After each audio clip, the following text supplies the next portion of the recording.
Hey, folks, this is Rabble Rousing Rich Bergeron. Ladies and gentlemen, the Tornado Penny Penny Cow. And Psychic Contact with Crystal Ball, kind of quiet for this weekend, but ready to go. Yeah, she got boxing to pick. There's nothing going on for MMA, really. Yeah, we don't got much this weekend, do we? No, nothing really. There's an LFA event and one other little feeder Nope, not much at all. for MMA. I don't know about. Some people, going away this weekend, going in on some vampires, Yeah. hanging to the last few strands of summer. Well, listen to you, Mr. Novelist over there. In the spring, I might last week for myself. To the Incredible Hulk where Dr. Banner basically experiments on himself. That's what I did with my and it does go up to 4 digits. So I going into like we talked on Thursday, I think I was at like 775. And then I had another 150 on Friday, with me at 925. So I had to get another 125 to see if it would go to 1050, 1050, because it would show you every 150 minutes. And that's what it did. So like I did my workout, I did a walk in the morning, and then I was doing some calisthenics while I was watching the Eagles preseason game. And boom, and it's hitting. I'm like, let's see what it says. And it goes 1050. Oh my god, it does go over 1,000. So that little experiment for no reason except my personal curiosity, worked in my favor. Now, Tom, I really could have used your crystal ball last week. Okay. The tornado, the prognosticator, the so wise one, as I call myself, really dropped the ball. And I was going to a carnival, a church carnival. I was going to bring my friend, and friend was going. Two of my friends, my nephew was going. And as I was finishing, my workout, and I was about to get my shower, I said, "Man, what should I wear? What should I wear?" And I looked, and I said, "Oh my God, there's the shirt I won from the radio station 2 weeks ago from the movie Twisters, which the guy was called the Tornado Wrangler, and on the shirt, he's the character of himself lassoing a tornado." I said, "Man, I could wear that shirt tonight. That's kind of cool." But I said, I'm running late, so I really want to cut the sleeves off it. And I said, nah, I'm just going to wear one of my regular Team Tornado boxing shirts, which the writing, of course, is on the back. So if you take a picture of me from the front, you just see a black shirt. Hold on. I'm going back to Kurt. Okay, good. I get there, and they're all different rides, and some rides for the kids, some rides for adults and teenagers and all that. And what was the one ride called? The Tornado. I got a picture in front of it, but how much cooler would it have looked with a shirt saying "Not my first tornado"? Nice. I dropped the ball. I'm gonna send you guys a picture. Tony's Italian, but he didn't want to talk about spaghetti today. Oh my God, Tom! Spaghetti I'm gonna get your opinion on this. And you know what? Once again, crystal balls. So both my dad and I had crystal balls going yesterday because the Phillies are playing. Now the pitcher the Phillies had going, I want to get his agent because this guy is so terrible as a pitcher. Made in Taiwan. He gets lit up every game. Well, last year they signed him for a 4-year, $72 million guaranteed contract. So if you cut him today, he's still making $18 million a year. And the guy is awful. He was so bad last year that they wouldn't even let him pitch in the playoffs. Like not even as a relief pitcher. So I'm saying this today. I'm like, when I'm on the train, my brain starts going. I said, next time I have my work review, my performance review, I'm hiring his agent because I'm pretty confident in my job. I'm efficient. I'm competent. I usually exceed expectations. I can work me a hell of a and get me a hell of a rate. Yeah, he Yeah. actually was pretty close to a no hitter. I was actually watching almost the whole So time. that was me. And then one guy on the I also posted on Expensive. the Philly page. One guy got all offended. It's over. Get over it. No, I'm not going to get over it. And he's like, can you pitch? Are you perfect at your job? Yes, I am actually. Thank you. Thank you for noticing. Are you always in a good mood? Oh, when I'm in Center City, I'm in a wonderful mood. You should have said my clients My like all my coworkers just pitches. marvel how pleasant I am to deal with. And then he's like, he said something else, and I forget how I responded. He's like, yeah, I the one I have working on the response now. He's like, can you pitch? Can you throw a slider? Have you pitched in the majors? No, I can't throw a slider. I can throw a good left hook. Don't make me An desperate. idiotic comment, What an idiotic comment. I mean, so you can't pitch, so you're not allowed to comment about the pitcher? And my thing was all basically in light. Like, this guy's terrible. He's a bum, and he's getting 18 million guaranteed. I need this agent for my next performance review, so I can sit there and get a hell of a raise. Right. I'm good at my job. Be an easier sell. Anyway, yeah, they call that guy who pitched yesterday Spencer You want Arrighetti. to They take call a him Spaghetti. lamp, and you want to somebody over the head with a lamp and say, "Lighten the fuck up." Yeah, I actually I benefited know the from feeling. the old gambling house there, DraftKings. And They actually I guess that fucked for the up. most part, They had their system all not fucked a up horrible the other person. day. So they offered everybody a free bet if they had any difficulty trying to place a bet. And it was a free bet for $100. And So I ended up you cashing send in a picture of me over in front of the $200. tornado ride, and then I'm going to send you a picture of the shirt that I could have been wearing. Anyway, we've got a full MMA schedule to recap. Not much to report on upcoming. There's one LFA event I'm aware of.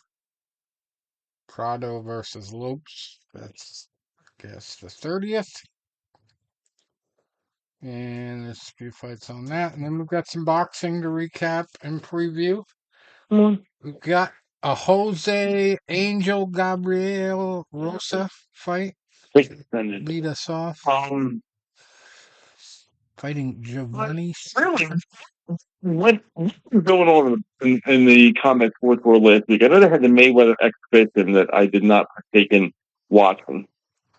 We had, sheesh, we had Dana White's Contender Series, we had PFL, we had UFC. Aside from the UFC, Yeah. which was an Apex card, I don't think if there was any boxing. Well, let's check. The Mayweather thing. Yeah. Yeah. So last I weekend, follow a boxing writer on Facebook named Rick Laser out of Buffalo. And so, Rick always, if there's a fight card that's going to be televised, he'll go on or multiple fight cards. Like, okay, so hey, it's Saturday, August, whatever, big night, big day for boxing. Over in England on the whatever app, we have fights from England, and we got this guy fighting this guy fighting this guy. At 7 o'clock on regular ESPN, we have this. At 8 o'clock on the Zone app, we have this. At 10 o'clock on ESPN Plus, we have this. So you know what to watch. So I remember last week he's like, this is basically a non-existent, week for boxing. All we have is this, Mayweather, John Gotti the third.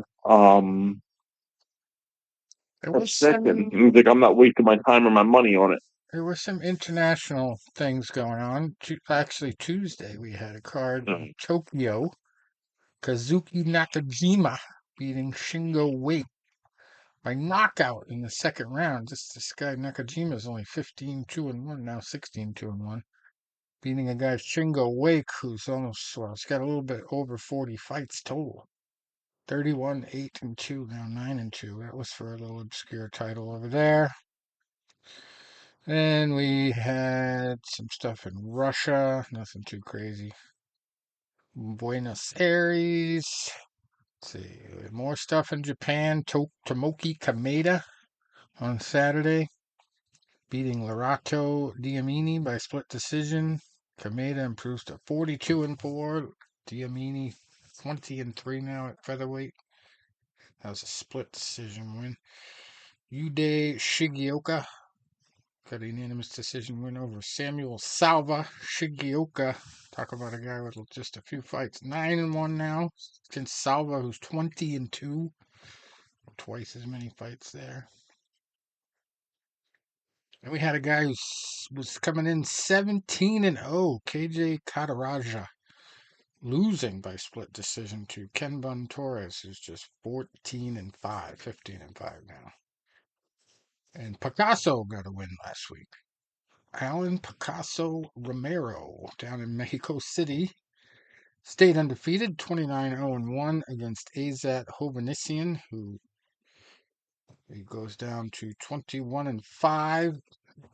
WBC Silver Super Bantamweight title goes to Picasso. Another somebody's overwent. Luis Rodriguez Ocana, 15-1 now, lost by majority decision to Cesar Vaca Espinoza. Proves to 17-1-1 at Super Bantamweight. And he was a lover and a fighter last weekend. Kenneth Lover, Lover,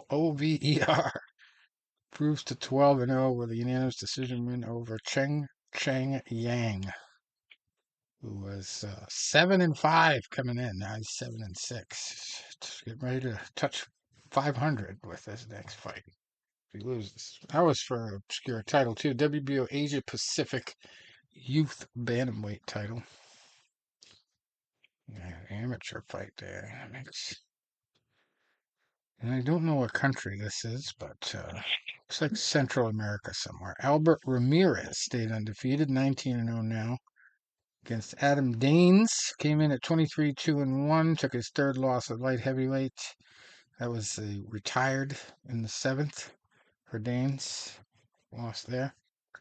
Then Hussein Baisangurov proved to 24-1 with a 10-round unanimous decision over Nicholas Ezekiel Jara. 11-6 at welterweight now.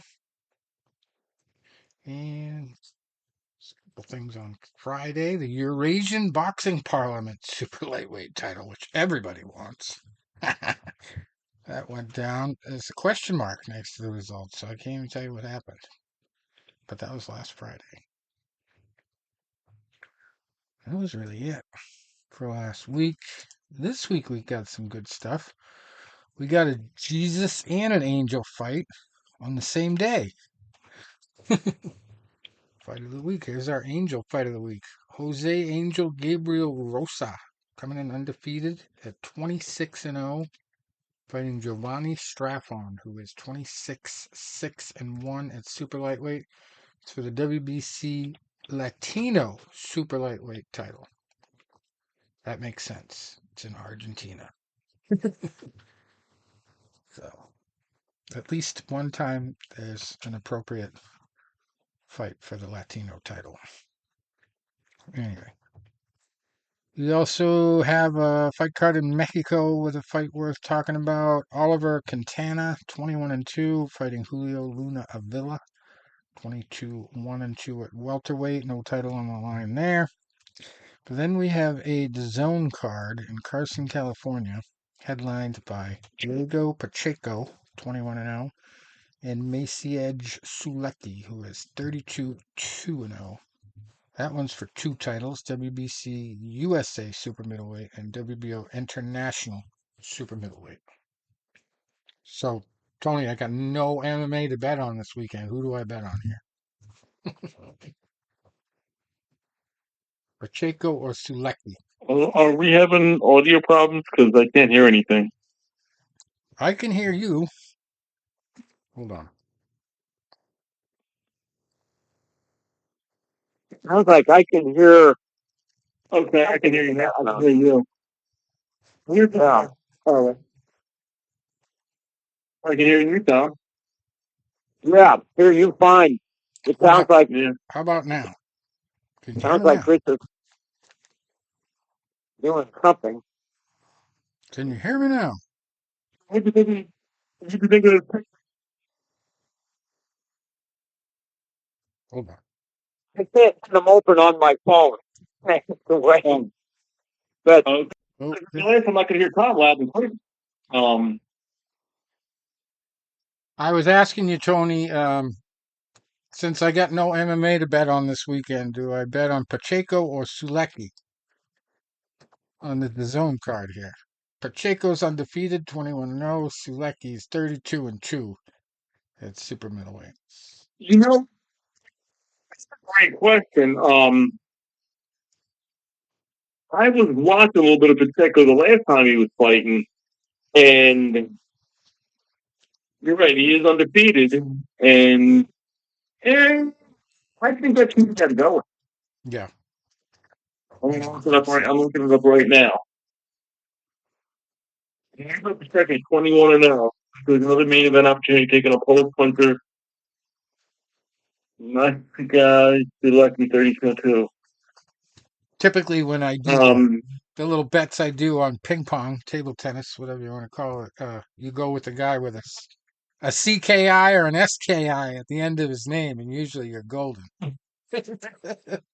Those guys are all Polish, pretty much. It's one league. Funny.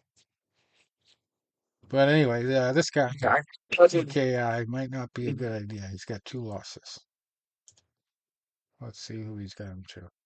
I saw a little bit of Pacheco and prospect. So it's like this is, I guess, you're going to be his next step up. His next, Here's the caveat, cross. because you look at Sulecki's record, and he doesn't have 2 losses to a couple bums. He's got a loss to Daniel Jacobs during his prime back in 2018. And who's the other one? Demetrius Andrade when he was 27-0. Both unanimous decisions. So no cheap date, as Tom would say. He does have 12 knockouts. Freaking box track right now. Pacheco is 21-0, 17 knockouts. Let's see if I recognize any of his opponents. It looks like he has PK over guy Manuel Gallegos about a year ago. Gallegos is 21-1. Marcelo Caceres was 32-5. Top him. He had a decision in his last fight in April over Sean McCalman. He won him. He was actually relatively inconsistent scoring. One had him up 90-94. Others had him up 97, 93, 98, 92. In there. Looked to be his toughest test. Enrique Colasco, 16-2 when he beat him. Not a whole lot of household names here. Now let's go look at Solenki. So he's never been Demetrius Andrade. He lost every round, 120-107, and he has a unanimous decision win over Gabe Rosado. That's right. I remember that fight. A couple years ago, he gave Rosado down twice, but then he was down twice as well. Right. Won a unanimous decision. Danny Jacobs was a unanimous decision where he went down in the 12th round. Other than that, he's always, but he's not that much of a puncher here. After 32 wins, he only has 12 knockouts. Right. And this fight's going to be in Vegas. But he has a win over the legend. California. Guardian legend Montana. Population. You got to figure he's really going to need to dominate this fight for a knockout, to get this win. And I don't think he has the power to do it. So it looks like Sulecki actually has the better resume for guys he's beaten, but he has shown that he can lose a bad decision. And Pacheco has the knockout power. He has a ton of knockouts. And he also has a pretty good group of names on his resume. It might not be, a lot of easily recognizable people. But Jack Cullen's a pretty big name for a UK guy. Knocked him out in the 4th. And then you look at some of the records. 20-1. Gallegos was when he TKO'd him in the fourth. McCalman was undefeated. Caceres was 32-5 when he got knocked out. And yeah, he's got a decent streak going there. He beat Jesus by TKO. He defeated the undefeated Jesus Moroyoki. Only 7-0 at the time, but still. So, but he's just got all these like little pitter-patter fights at the beginning of his career, and then now he's just starting to build his resume. So Sulecki might be a little craftier than him, might get the decision, but I don't know if they do alternate choice bets like they do the MMA for boxing, but it could be a good Diego by knockout or Sulecki by decision vote bet. I mean, yeah, that's a tough one. That's good matchmaking, I think. Rowdy Yeah, and I looked at legend. the rest of the card. I can't tell you any. I mean, you got some undefeated guys on there for Drew. Polka 14-0-1 against Jesus, Valdez 21-1. Stevon Clark 9-0. At Tobar, a 12-2. And then what was this one? This was a female fight.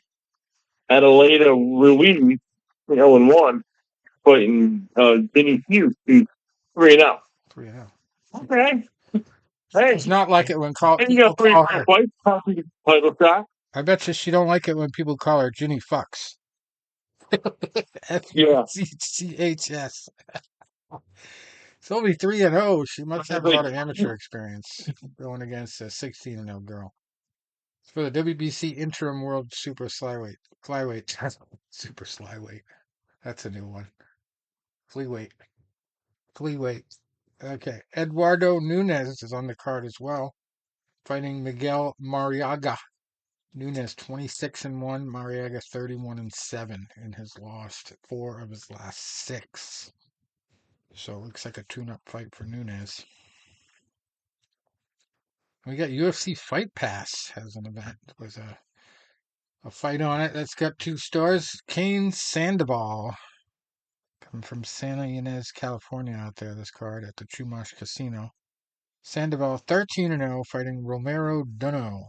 He don't know what weight he is. No, he's super lightweight. Dunno is 26-4. In Laredo, Texas, we got Marquis Taylor 16-1 with 2 draws, fighting Roberto Garcia 47-6 with 1 draw at middleweight. And then we go to Tokyo. That's the extent of the weekend action. Tokyo, we've got titles galore on the line here. On Tuesday, Yoshiki Take 9-0, fighting Daigo Higa 21-2-1 at bantamweight for the WBO World Bantamweight title. Then you got Naya Inoue 27-0, fighting TJ Doheny, who is 26-4 at super bantamweight for 3 titles: IBF, WBC, and WBO World Super Bantamweight titles. We were talking about that fight, and I'm trying to remember who it was that was complaining about it. It's popping in my head that I'm kidding. Possibly. Complaining about Inoue's opponent, pulling the not Inoue, the whole monster. He's 27-0. I mean, he's just something force. I mean, he really gets out there and destroys. I mean, you figure 27-0, 24 knockouts. I mean, his last was Luis Nero, 6th round knockout. Marlon Capelé, 10th round. Even Fulton out of Philadelphia, who I seen multiple times, 8th round. I mean, he's destroyed by these guys. I mean, Contender, the last time they fought, 2 rounds. You know, he's just really been destroying us. I'm looking to see the last time he went to, what was it, 5 years ago almost? Now, he's playing the guy, TJ Penny from Ireland. Southpaw. Okay. He's 26-4, 20 knockouts, and hasn't been stopped. So, at the same time, he fought huge.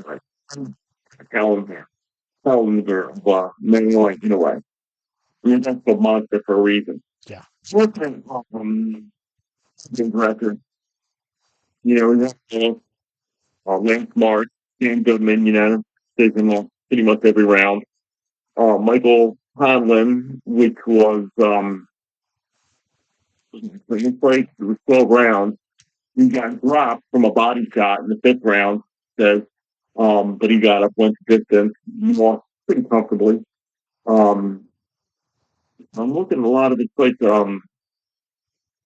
and I don't see any really big news on there, where it's like you jump out and you say, "Yo, I mean, this guy's, live dog." Right. I don't see it. And the question is in a way, get that, and in a way, be the first guy to stop him. Well, the better platform If you're a bet probably man, I would say put the money on Inaway to end the streak of TJ going distance. All right. Inaway, I'm gonna take 10th round. 10th round. All right. You heard it here first. We got some other fights on this card. Usually we don't see a lot of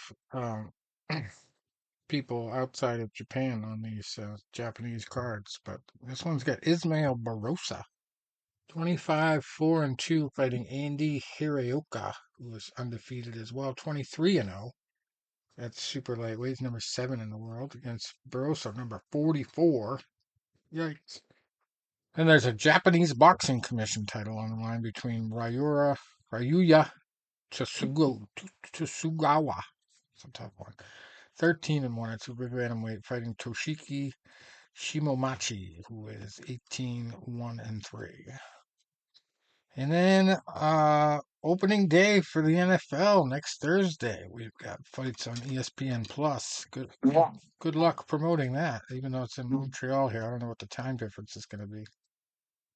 But yeah, ESPN Plus, you're going to have to go to watch this one. And Marcos Villasanya, 28-7 in the main event against Mobladin Bayarslanov, who is undefeated at 15-0. It's for the North American Boxing Federation super lightweight title. And really, the only other big thing on there is Courtney Pennington, guy, not a girl, 17-8-3, fighting 11-0 Christopher Guerrero. No, I don't know if he's any relation to Roberto Guerrero. Probably not Robert Guerrero. That's it. So Friday for the schedule. Went over the results.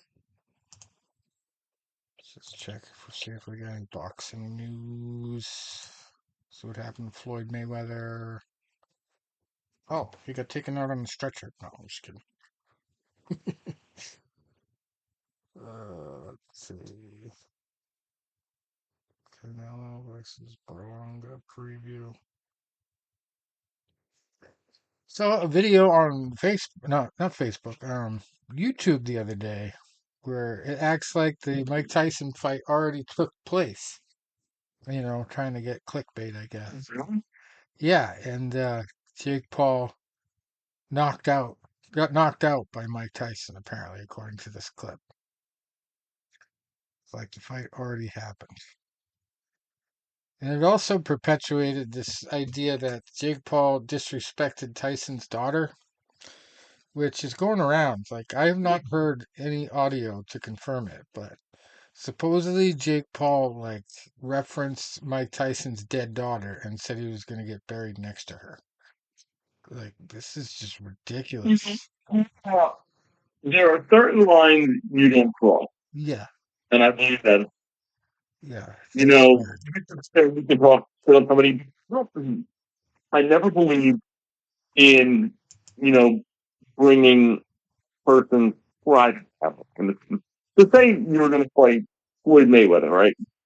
Back in the day, you got a big fight with Floyd Mayweather coming up, and you could take it on life. You could take it like your father doesn't even want to train you anymore, or your uncle got suspended. Who's going to train you now if you don't have your uncle to train you?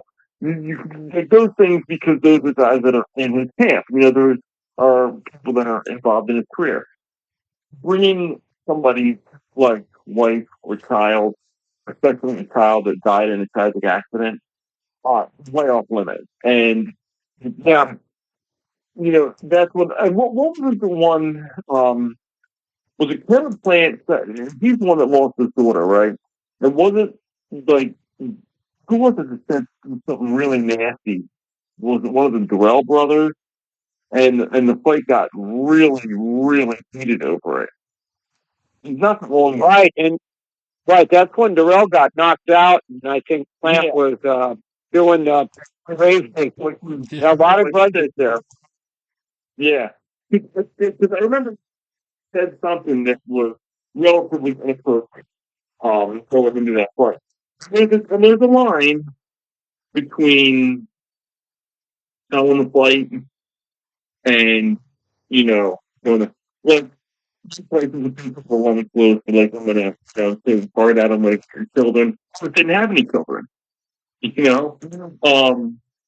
But it would be something different if Mike Tyson was like, hey, Lennox Lewis had a child that was maybe disabled or something like that. And it's like, yeah, I'm gonna, eat your, handicap child or your, mentally disabled child. I'm gonna eat it. So, okay, that's a little different. Yeah, I mean, there's so many legitimate ways to trash talk someone without bringing their family into it. Right. So many, so many ways. Yeah. So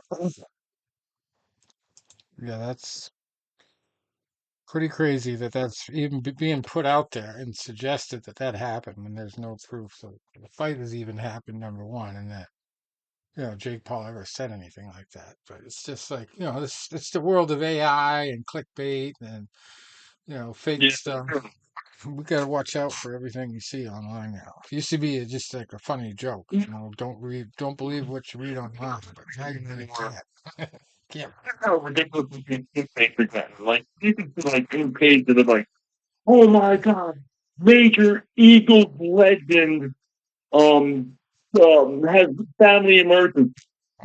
Oh my God, what's going on? You click it, and then it has to go to like 10 pages, and it'll be someone that was like a backup, third string tight end from 1993, Yeah. has like a brother, cousin, uncle, nephew that has, a type of blood disease.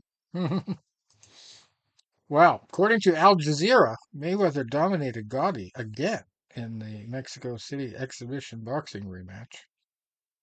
Of course, they probably wouldn't have had a second fight if there was no controversy in the first fight with Gotti winning.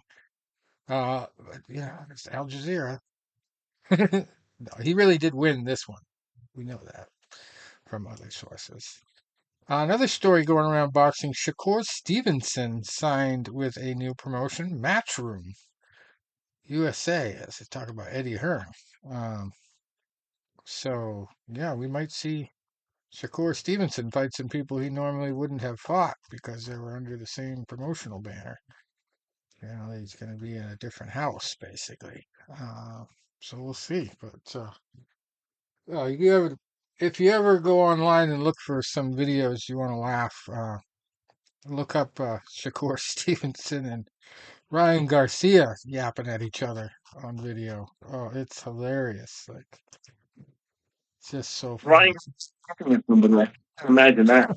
Yeah. So they have gone back and forth with wanting to fight. I think they already fought, right? Shakur Stevenson beat him the first time, so he wants a rematch bad. And pretty sure. Stevenson, Ryan Garcia, Tank Davis to be Ryan Garcia. Oh, Tank Davis, yeah. But Shakur Stevenson has been on some of the videos between both of them, both Shakur and Tank Davis and Ryan Garcia. So it's been out there, but it's pretty funny stuff because they both want to fight him. Shakur Stevenson and Tank Davis both want to fight him. Tank Davis again, Shakur Stevenson for the first time. Well, anyway, the deal has Shakur defending his WBC lightweight title against Joe Cordina and then possibly facing William Zepeda in early 2025. So Ryan Garcia obviously going to serve as suspension. That ain't going to be for a while. But that's a pretty big signing. And let's see. What else we got? This is a weird one. Rival threatens to call fight off after shock Tszyu weight request. Nikita Tszyu has been warned to make weight or have his latest Australian headliner canned after unsuccessfully trying to grab an extra 3 pounds for Wednesday night's hyped Sydney showdown against Ken Mazudier. In a surprise twist, Fox Sports Australia reveals Mazudier has warned he could refuse to fight if the Butcher fails to make the super welterweight limit. Team Tszyu approached the Sydney Sider several weeks back with a request for the main event to take place above the division's usual limit. They rejected that approach immediately and warned there would also be repercussions should the undefeated rising star of Aussie boxing fail to make the contracted weight. But anyway, Tszyu also had been revealed that he had been forced to cut the final 2 kilos in his last fight that same day using a hot bath before then being chauffeured to the event with his concerned team holding ice packs against his head. The latest weight cut, he says everything is on track and has even joked he will make the super welterweight limit without cutting off a testicle to get there. So that's a new one. I've heard of cutting the hair. That was happened at the Ultimate Fighter, one of the weigh-ins for the finals. Guy was going to cut his hair. The other guy said, "Don't worry about it. I'll deal with it." Uh, and they went on to fight, and that was the guy that became the Ultimate Fighter, by the way, in his weight division. Myron Santos. He didn't have to cut his hair. But anyway, so that fight is going to be a little safer now if he's right about making weight. So that's it there. MMA. We got a lot of MMA. Boy, do we got a lot of MMA. Okay, so we start with PFL 9. That was last weekend. Fortunately, had a total drought for all of my MMA bets last weekend, including Tuesday's Contender series. Bombed out completely on that one. Did not really anticipate what happened in the main event. Oh, that was the Russian had not fought outside of Russia. Thought he was doomed, and boy, he had the perfect game plan. But in the PFL, we had Brendan Loughnane beating Kai Kamaka, the third in the main event. And that one was pretty intense.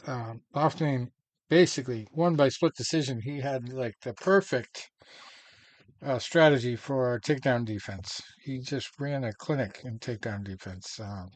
But when he was close to getting taken down, he did scramble quite a bit. And Kamaka was actually doing pretty well towards the beginning of the fight. And then Loughnane just basically took over. Did a lot of wrestling. And then, surprise, surprise, Neiman Gracie did not get submitted. In the co-main event, Magomed Umalatov took him out by unanimous decision, went the distance there. And then Timur Kizriev got a split decision win over Gabriel Braga. That was a pretty decent fight. Kizriev really never looked comfortable in there. And just did enough to get the win there. Shamil Musayev beating Murad Ramazanov by unanimous decision this time. And Mohamed Berkamov beating Ray Cooper III by split decision. Thought that was going to be a knockout. Enrique Barzola over Tyler Diamond by unanimous decision for that. Jose Perez over Jesse Stern by unanimous decision. That was a big one. I thought Stern was going to win that one, and boy, he got outclassed. And Nana won his fight. Maxwell Dejantu Nana just knocked out Kent Mafalia, who was a big trooper. I mean, he sat in there and took a lot of leg kicks, a lot of punches. But Nana really is just surprisingly for his build. He's a very technical fighter. Does everything technically well. Looked like he could have knocked out Mafaleo earlier, but he just wanted to just tactically set the stage for it first. He really broke his opponent down, which was interesting. And then before that, Shito Boris over Tyler Hill by TKO in the very first round, 3 minutes and 31 seconds in. But yeah, Nana is just going to keep climbing the ranks. He's going to contend for some big millions someday in the PFL or beyond because he looks good. Very talented. And we had, let's see, over Dana White's Contender Series just happened the other night at the UFC Apex. Oh, that's October 2015. And interestingly enough, we had one of the fights, Jack Duffy versus Nick Piccinini.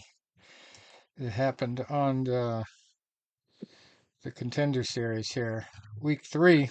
It has now been set for a rematch. I believe it's the first time it's ever happened in the history of Dana White Contender Series.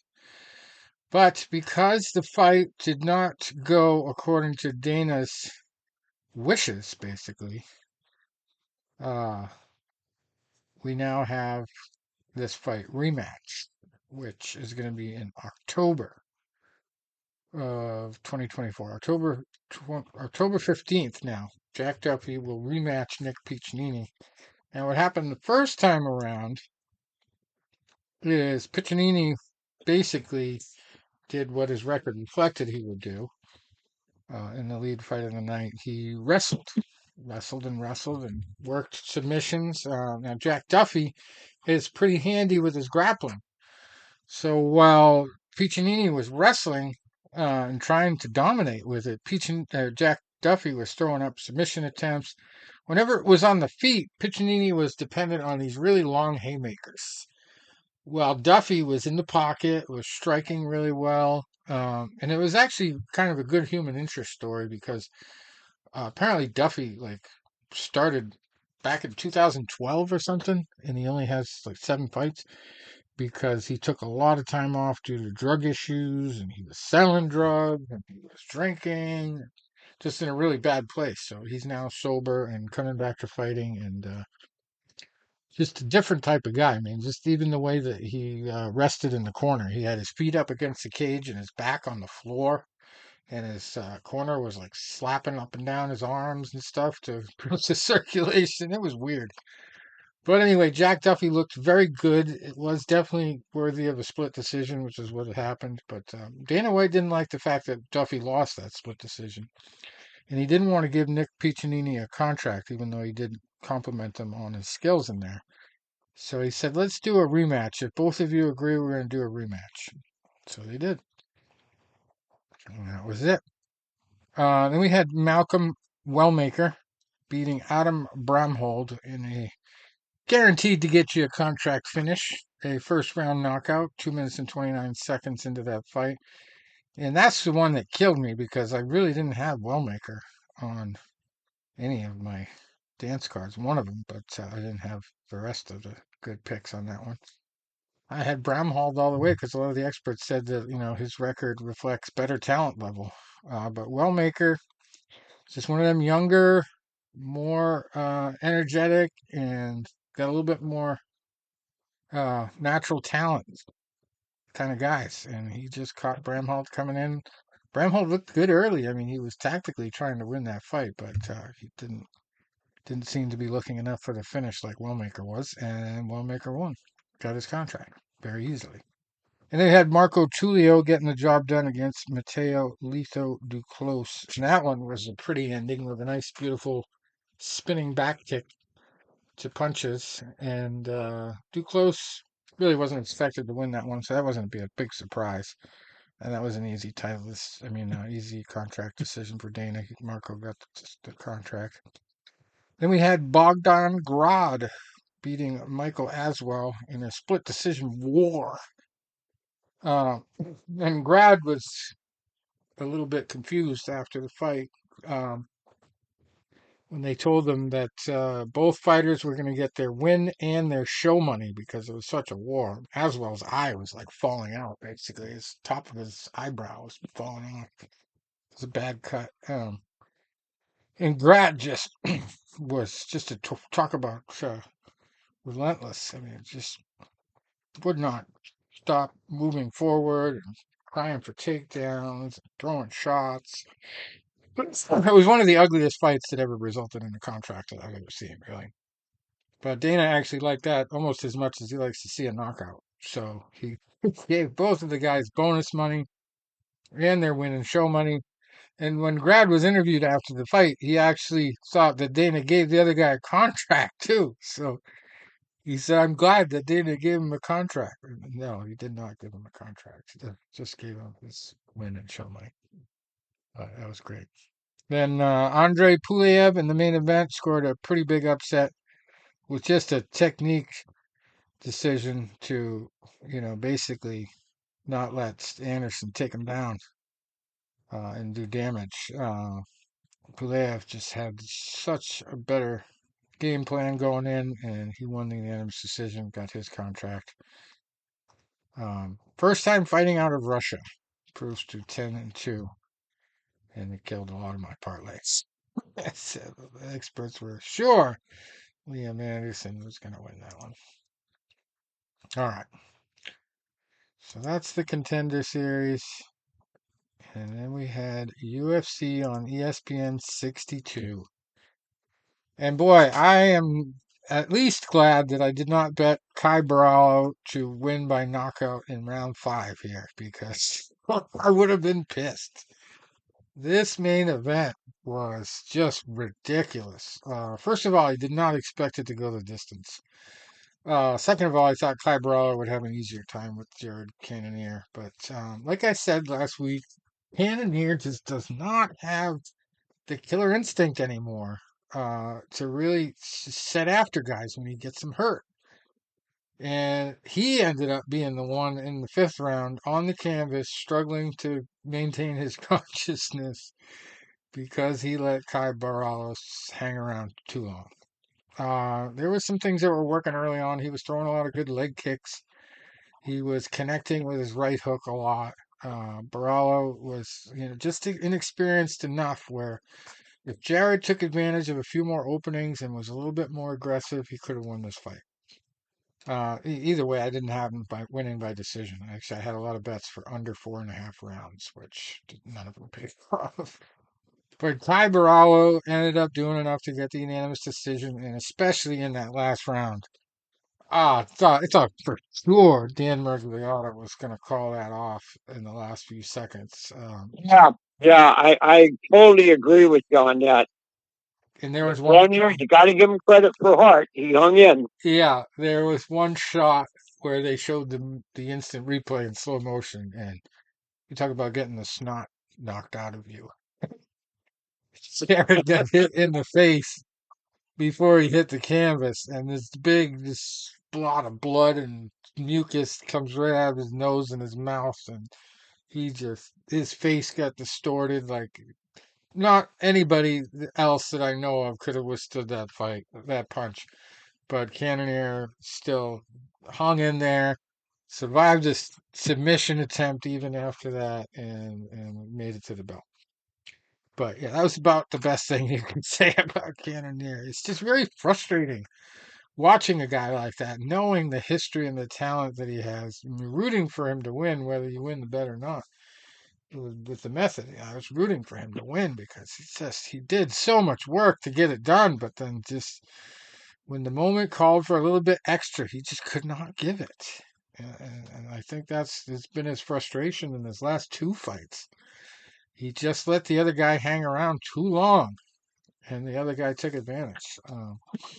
So Cannonier is really going to have to go back to the drawing board and figure out what's going wrong here, because he's just got to turn it on, especially when he's got his fighter up against the cage. Like, I just can't stand that when fighters just back up, or they do this like feint thing all the time instead of actually throwing punches off of feints. They just feint, and it's just dumb.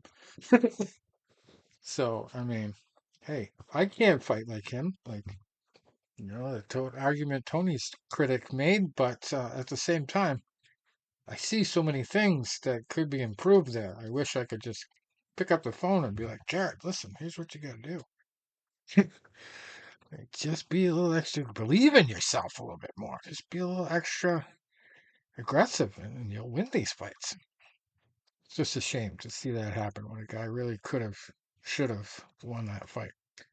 But Barral is no slouch. The Fight Nerds team, like I said, getting a good reputation for itself, and he's one of their leaders, so he had to make it a point to beat Grenier there, and he did. Then Tabitha Ricci over Angela Hill. I thought Hill was going to win that one, but I did have some bets on Ricci, so I listened to both sides of that argument. It was a unanimous decision win, so once again, to go the distance, like I said, would have been the bet to make. And then we had Ryan Loder over Robert Valentin. That killed a lot of my parlays, too. I did not have Loder winning on my bingo card. Yeah, neither did I. Neither did I. That really surprised me. And I think Valentin couldn't have played the game on the ground. He could have tried to keep it up. But I think he tried to beat him in his own game. Almost. Yeah, with this Loder's wrestling is next level. It's just, plus he's got a submission game, you wouldn't believe. But just absolutely perfectly executed his wrestling. And Valentin showed that he could scramble, but just could not hang with the the cardio required to do that kind of wrestling. And he ended up getting caught in this crucifix move that a lot of fighters used to do years ago, more than they do now. But this is the first time I've seen it in a while. And it was weird to me because that's high level. Seemed very like high level. He was trying to pull his arm out from the guy's arm side, where the crucifix is where a guy controls one arm with two arms, or like a hook on one arm, and then has the other arm free. And then on the other side, he has your other arm with his two legs trapped. And then he just beats your head while you can't defend yourself. Yeah, that's got to be a nightmare. Yeah. You get caught in that. Oh, and man. Valentin, for all I could see, did not seem to be trying to pull his arm through the legs at all. He just allowed that to be held. Now I don't know what kind of pressure Loder had on him with his legs to keep that arm locked up, but it just seemed to me like he was just letting it hang in there, not doing any jerks to try to snag it out of there and get up and back to his feet. But he's just overwhelmed, basically. Just overwhelmed with the talent level of Loder. There's a reason why Loder teaches already, even though he hasn't really got his career completely off the ground yet. Now he will with a UFC contract with the win. But boy, lots of talent there. Just lots of talent. And then I knew Myron Santos was going to win, but I saw the pre-fight interview with Con Offley, and I said, geez, I got to put a bunch of bets on Offley. Boy, that was a mistake. Offley looked horrible. He got knocked out in the second round, just a minute and 30 seconds in. So that was the other Ultimate Fighter winner. And then we had Michael Morales over Neil Magny. As expected, Morales capitalized on his favorite status and took out Magny in the very first round, 4 minutes and 39 seconds in. And my lock of the week, at least, although I didn't just bet it alone, I did promote the lock of the week being an alternate choice bet, Meerschaert by submission or Shabazian by knockout. Sure enough, Meerschaert got his submission. He really had to work for it. Had a rough go about it in the first round, but every expert said this was a better bet to bet live because you really had to watch the first round. If Meerschaert got through the first round, he was going to win the fight. Exactly what happened. Then my other big mistake, Francis Marshall beating Denis Bazushka. I was too overblown by Bazushka's last fight. And Marshall did just enough here. He got the split decision win, but Bazushka turned it on a little bit too late as well. He started really connecting to Marshall, gave him a pretty bad bloody nose, and made it difficult in the third round. But the second round was a little bit too close. So it went to Marshall on 2 out of the 3 cards. And we had Zachary Reese over Jose Medina by unanimous decision. And I thought James Lontop would have done better. He actually lost by split decision as well. At least one judge had him winning. But Vyacheslav Borshev just seemed like he had a little bit better experience. He was a little bit higher output on the strikes. So he got it done. And then Jacqueline Cavalcante. Oh, by the way, Zachary Reese, that was the first time a fight of his got out of the first round against Jose Medina. And that was another fight where, experience helped. Medina got hit with everything but the kitchen sink and kept coming, smiling, waving him on. That was a pretty decent fight. I kind of skipped over that a little too fast. Anyway, Jacqueline Cavalcanti over Josiane Nunez by split decision. Nunez, the shorter, stockier fighter, was all slug and no technique. She just basically was talk about haymakers, just looping haymakers, big left and right hooks, kind of like how I used to like to fight before I learned to like my jab a little bit more. But Nunez just could not compete with Cavalcanti's technique. She moved very well on her feet. She parried. She would just stick the jab better throughout these rounds, and she ended up winning by split decision. And then everybody Kong Wanged before this fight. Kong Wang, they said, was going to knock her out, Victoria Leonardo. And I did not think it was going to happen in the first round. That was not a female fight that you should have bet to go the distance. So Leonardo was in what they call the shadow realm there for a minute. She fell to the mat with her hands up, like she was still defending, and did not seem to know the fight was over. But Wang is the real deal. She took just a minute and 2 seconds. And doesn't look like much. She's very skinny. She's very unimposing looking, but boy, you're gonna have to watch out for her in the UFC. She is serious about her fight game. Jeez, I wouldn't even want to get her pissed off as a guy. Like, she'd probably beat you up as a guy. Mhm. Yeah. And we got some fights down in Brazil. The only MMA fights going on this weekend really worth mentioning, with some guys with great records in the main event. Kawani Lopes comes in at 10-1-1, and Wellington Prado comes in at 14-3. Wellington without a G. So it's not your Butler's type of Wellington. It's Wellington. He's a Brazilian. So that's probably going to favor him in this fight, but I don't know much about either guy, so I really can't predict either way on that one. I have to look into it a little bit more if I'm going to make some bets on this. But I noticed LFA last week, at least on DraftKings, will not let you bet on the method. It only lets you bet on the money line or the under/over, which kind of sucks when you're trying to make the higher odds bets. Anyway, co-main event, we got Lucas Fernando, 10-3 at middleweight, fighting Pedro Oliveira, 8-2-1. Michelle da Cruz Lima, 18-6 at bantamweight, fighting Luan Mathus, who is 14-7-1.